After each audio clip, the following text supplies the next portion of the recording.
I was asked about some of the books that I've been using for my research for the Sublime, and there are quite a few. Well, one of the books that I used quite a lot is an autobiography of the writer Vladimir Nabokov, the man who wrote Lolita.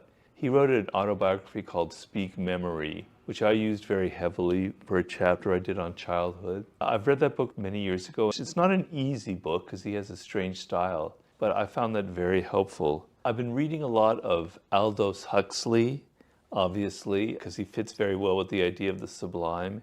His book, The Doors of Perception, which also has a couple other essays in it, have been very influential. He has some concepts there that I've used a lot. The one book that I really loved, some people will find it insanely boring, but I thought it was fantastic, is this book called The Greene. The author's name escapes me right now. He wrote it in the 60s, and it's about his obsession with this one bird, or there might have been two birds, and how he followed them every day for months and literally kind of became one of the birds. It's probably the greatest book about an animal I think ever written, and some people are just incredible fans of it. Some people don't like it, but that book was very important to me. There were some books about birds that were really interesting. You might find them frivolous, but this one book called Mozart's Starling, the woman who wrote it, his name is Leanda Lynn Haupt. Really interesting book about her relationship with this one bird that she adopted and its history and everything. I found it absolutely fascinating. I also read that book, An Immense World, which came out recently by Ed Yong, which is very popular, and that was an excellent book. I didn't use it as much as some of these others. I've been reading a lot of one of my favorite philosophers of all for this book, Roberto Calasso, an Italian writer who died very recently. Not a very well-known writer, at least here in the States, although he has a very rabid following of the few who like him. He's absolutely one of my favorite contemporary, if you can call him contemporary because he just died, writers of all. He had a book called The Ruin of Kosh, which I used heavily in the 48 Laws of Power, but I'm using his book, Gods and Literature, for this book. He had a book called The Marriage of Cadmus and Harmony.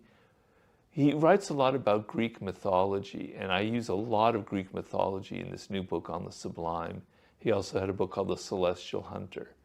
Any of his books that deal with history and with ancient philosophies are absolutely brilliant, and I'm using quite a bit. So those would be some of my recommendations.